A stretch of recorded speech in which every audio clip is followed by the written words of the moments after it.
এবার একটু চোখ রাখা যাক বীরভূমের দিকে। লোকসভা নির্বাচনের প্রচারে বেরিয়ে ক্ষোভের মুখে পড়লেন বীরভূমের তৃণমূল প্রার্থী শতাব্দী রায়। নলহাটি 2 নম্বর ব্লকে নপাড়া পঞ্চায়েতের গোকুলপুর গ্রামে গিয়েছিলেন শতাব্দী। সেখানেই থেকে গ্রামবাসীরা একের পর এক অভিযোগ জানাতে শুরু করেন।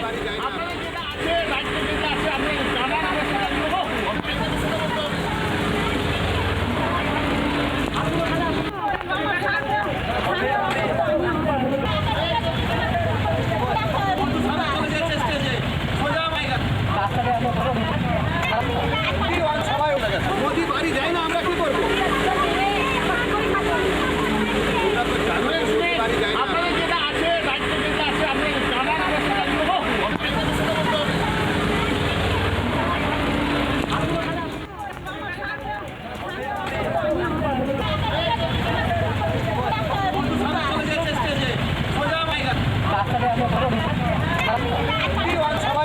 মোদি বাড়ি যায় না, আমরা কি করবো?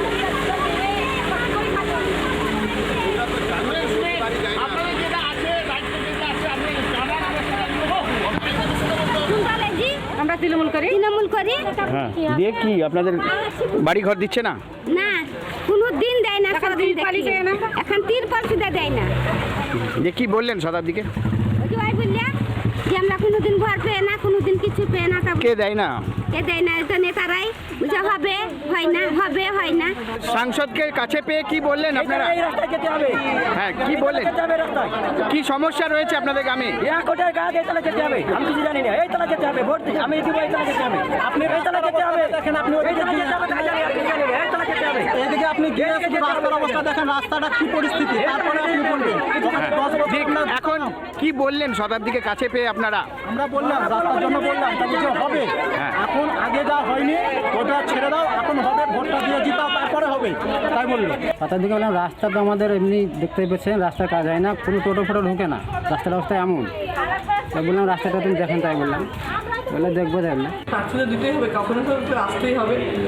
তো ভালো প্রার্থীকে ওয়েলকাম।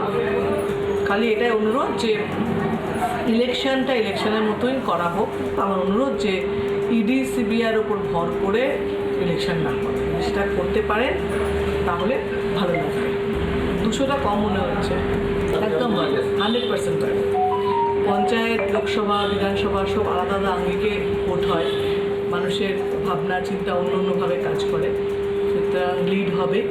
এবং যদি কোথাও খারাপ থাকে সেটা আরও ভালো করার জন্যেই তো চেষ্টা থাকে, সেখানে আরও বেশি মন দেওয়া হয়।